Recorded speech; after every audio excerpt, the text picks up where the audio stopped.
My question is about loneliness. We know that the modern psychology warns us that loneliness is very dangerous. There are studies that shows that elongated periods of loneliness can cause depression, anxiety, and such fatal conditions. How do we understand this loneliness and alone correctly? Loneliness is not the absence of a desired object or desired person. There are some who are very confident of whatever they believe in. They say, there is this belief, I need a house in my life or car in my life, more commonly a man or a woman in my life, therefore I am lonely. I'm sure, I'm very confident. The moment I get the desired object, I won't be lonely anymore. Yes, I do have a void within. I experience that. There is something there. Now, will you have permanent sex? If loneliness is permanent, how can sex relieve it? Ask all the husbands. And the wives, obviously. To begin with, you were lonely all by yourself. Now you are lonely with a partner. Lonely you still are.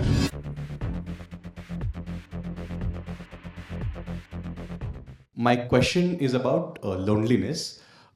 We know that the modern psychology warns us that loneliness is very dangerous. There are studies that shows that elongated periods of loneliness can cause depression, anxiety, and such fatal conditions. And we also know that some of the highest literature or some of the highest wisdom was written or created in solitude. And we know, like poets like Tagore says, ekla chalore, right? So in this, like we're living in Bangalore right now, in these cities with like full of crowded apartments, co-spaces, and full of noise, how do we understand this loneliness and alone correctly? When you are conditioned to dream that your inner condition will find relief in something outer, what you have is loneliness. Loneliness is not the absence of a desired object or desired person. Before the absence of the person you desire comes the belief that your inner condition can be healed by the presence of an outer person. That inner concept is loneliness. You are made to feel, you have accepted that feeling, you believe in that feeling, that my inner condition can be treated through an outer object. This belief is loneliness. And freedom from this belief is aloneness. That's all. There are some who are very confident of whatever they believe in. They say, there is this belief, I need a house in my life or car in my life, more commonly a man or a woman in my life, therefore I am lonely. I'm sure, I'm very confident. The moment I get the desired object, I won't be lonely anymore. There are those, and then there are those who say, wait. Where did this belief come from? How am I made to think that a person, as ordinary as I am, will be the God to heal my life? What makes me think that way? What makes me think that two lonely entities can get together to fulfill each other? What makes me think that way? Let me inquire into the source of this belief. Where did this concept, this idea, this dream come from? Yes, I do have a void within. I experience that. There is something there. But what makes me think that some general fellow out there, as ordinary as I am, will be the cure. What makes me think that way? What makes me turn an ordinary mortal into my God? Why? And especially when that ordinary mortal is turning reciprocally me into his God. What is this God game?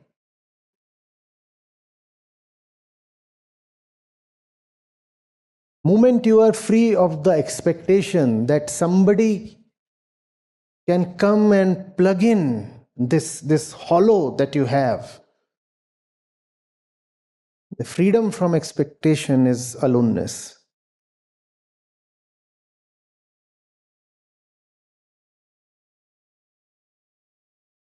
Now your energies have been prevented from dissipating in all insane directions.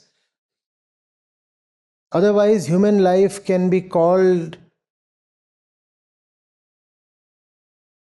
as a stream losing itself in 1,000 scattered ways.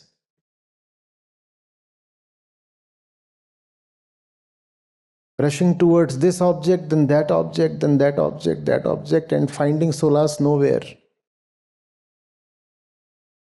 That's what loneliness does to you. A huge dissipator and a huge deceiver. Because you'll keep spending yourself all your life without finding relief anywhere. But there'll be a new hope, a new promise every time. And then one day you will find yourself committed and invested so deeply that you will become incapable of being honest to yourself. The investment will be so deep that you will be forced to lie to yourself. And you will say, now I am not lonely anymore. What's the alternative? Yes, I have invested everything and I am still lonely. How stupid that sounds, right? One won't be able to face the mirror. So one then starts saying, finally I got what I was looking for and I'm not lonely anymore. No, sir, you're not honest anymore. Your investments are now so deep that you cannot acknowledge that you are still as lonely as you were at the beginning of the search. Just that now you cannot afford honesty. All your life energy has now been absorbed by a particular relationship or a set of them. You feel like an utter fool internally. Yes, you do. But you cannot acknowledge it because it would look so stupid. You are 40 now and you are still as lonely as you were at 15. Just that now you have invested crores in the special ones around you. How do you acknowledge that all that has gone waste? Everybody would laugh at you. The mirror would laugh at you, first thing. So you now say, son, you must have a partner.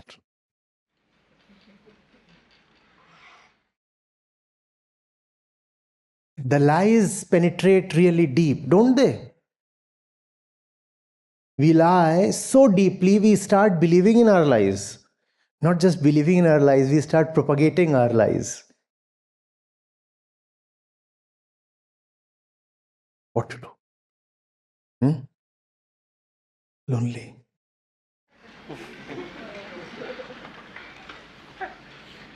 Entire industries would collapse if you could find the real measure of your loneliness.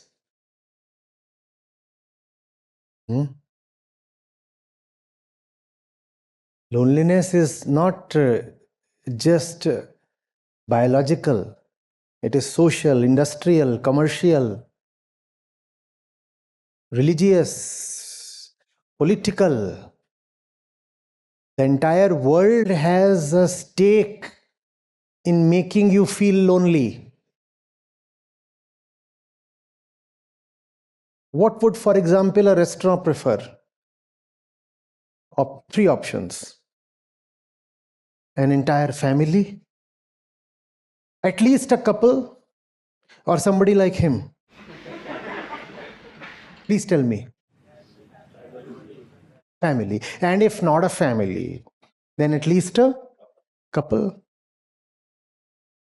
Why would the cafe owner want you to understand your loneliness? He would rather want your feeling of loneliness to be deepened.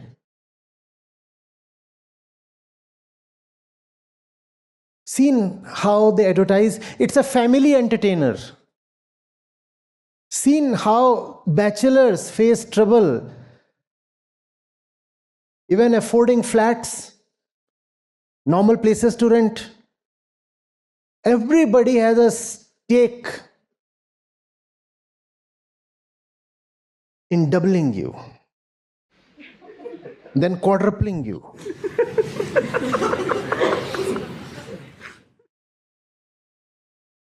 What would the politician want? The entire family converted? He comes, for example, to canvass in your region. Who would you rather speak to? A family or a bachelor?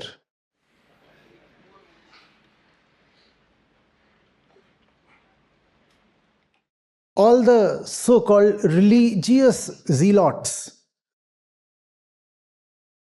He stands in front of them and says, here I am, all single, free, ready to mingle anywhere. They would hate him.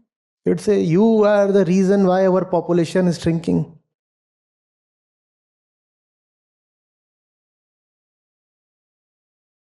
Go get a litter of 5.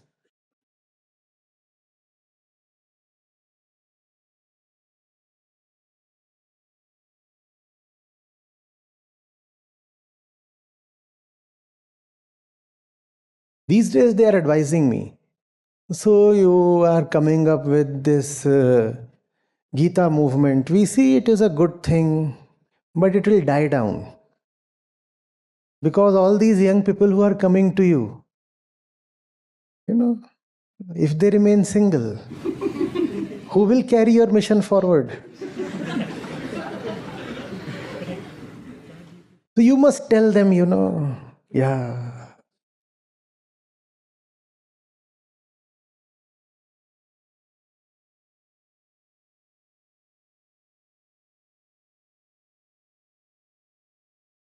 What will you do with a woman?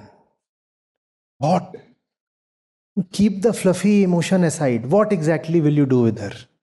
What is there? Half the audience here is women. What is special about them? Tell me. What is special about you? What? She's as ordinary as you are.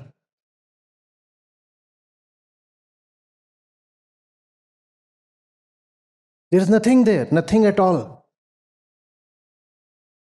Except a lot of cloudy, woolly, sentimental nonsense.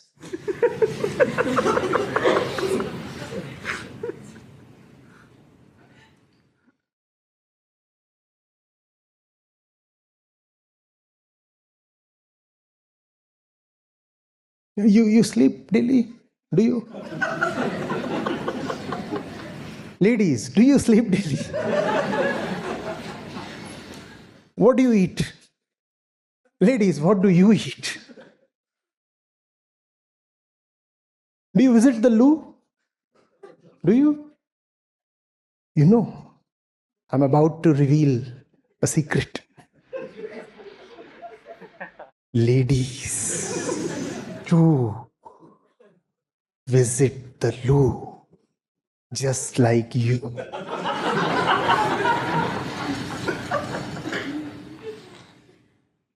What exactly are you imagining? Please tell me.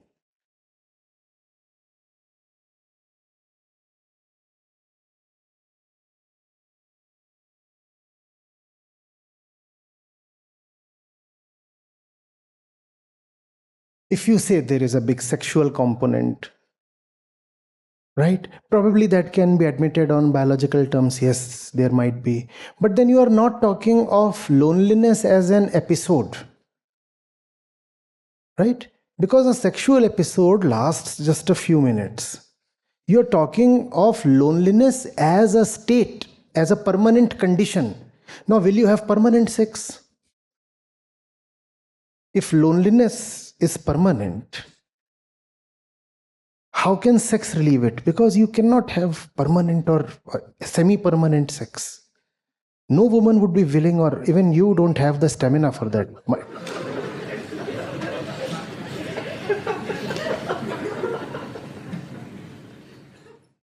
So you would continue to be lonely, right? Because sex would come and go. And now you're lying flat, still staring at the same ceiling. She is by your side, but you are staring at the ceiling. You are still as lonely.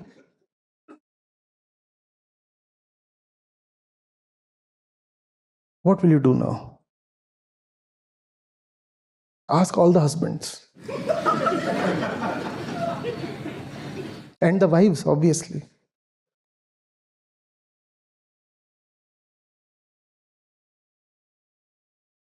To begin with, you were lonely all by yourself. Now you are lonely with a partner. Lonely you still are. Right? And the second kind is worse, is it not? Yes. To be lonely even with a partner, to be lonely even in a relationship. And mind you, your loneliness won't go away. Because loneliness is not the absence of a person, it is the presence of a belief.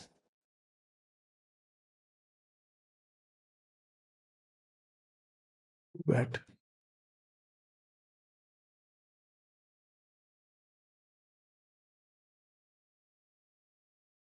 you destroy the other gender when you look at him or her through this lens of loneliness. The other person may have much to offer as a person, but the other will fail to offer anything as a plug. You don't look for a person, you look for a plug. You understand a plug? No, not just to charge.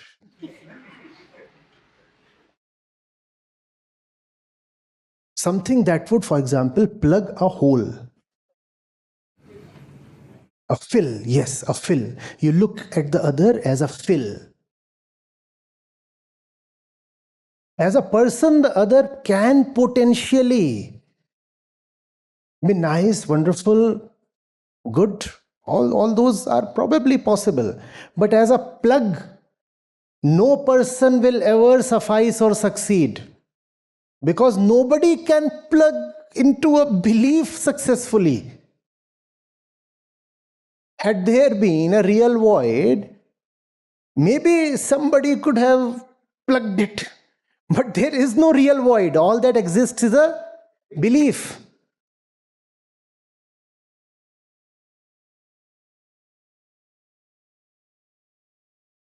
The man or the woman, can be befriended.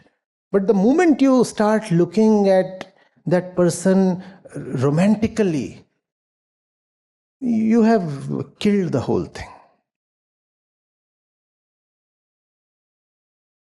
If you are with someone and you perceive that look in their eyes, run away.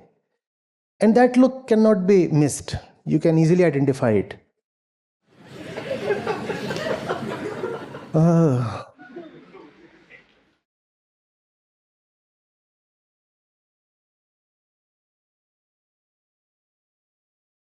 This is not the look of a lover, this is the look of a butcher. Looking at you this way, you are being charmed, and the knife is being sharpened behind the back. Now he's being charmed.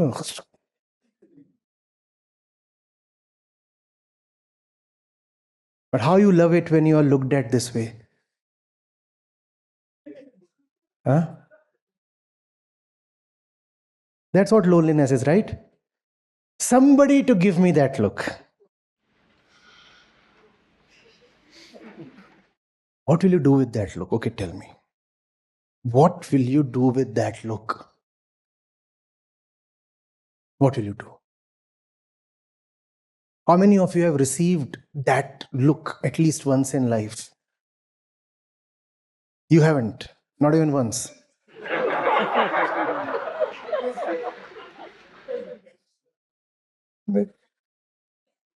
What kind of famine exists?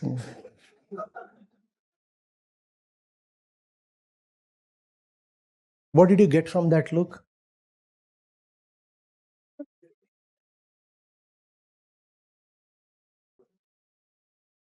Two kids.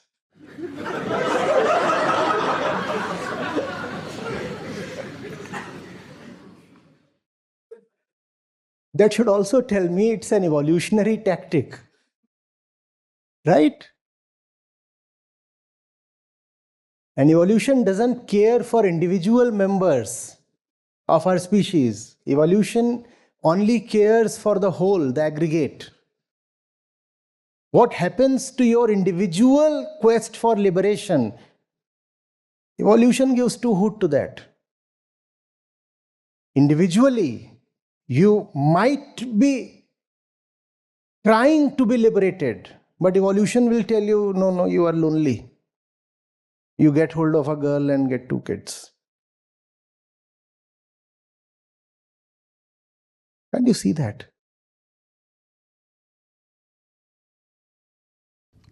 Acharya, once we start to see the faults, right, and we start to see the faults in others, and now we can't explain them that they are living in the faults. I don't know what that feeling is. That I don't know, it's sadness or being lonely. We start to see the faults in us as well. So that being in that state, also I don't know what I'm hinting at, but You're happy. That is fine. Yes, continue. then what I'm saying is, we are we study that we are seeing false conditionings. We see the faults in the world, right? In our close ones, in our family. We can't explain them. We can't say that this is the conditioning. That's how you are living. That embellishes some sadness in me, or being that also gets some lonely feeling in me. At the same time, we also see the faults in. I also see the faults in myself, right? Yeah. So that kind of state, it kind of, I don't know what to do. That feels. No, then you're talking of something else. You're talking of that particular sadness, that feeling of helplessness, a sudden resignation, right? What do? I want to tell something, but the other cannot comprehend. That feeling you're talking of. At the same time, because I see the faults in me and I'm not changing, I Who's feel not changing? You or they? me also. I feel hypocritical to say that they are not changing from their false conditioning.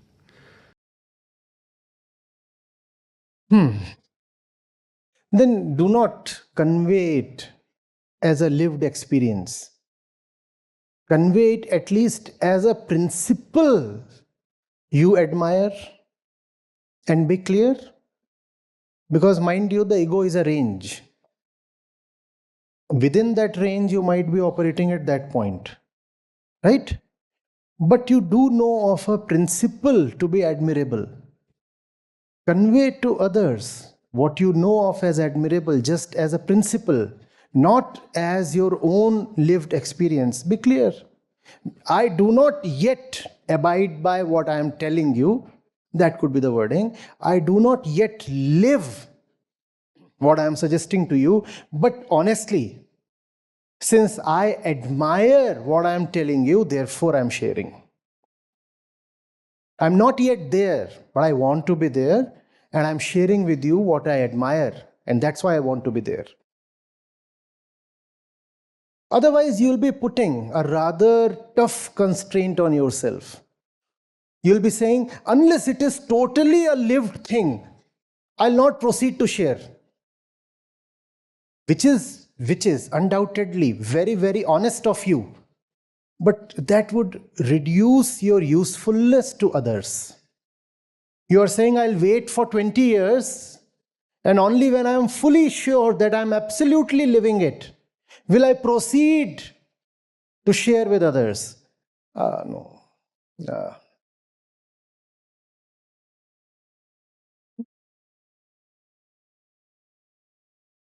Thank you, Acharya. Yeah.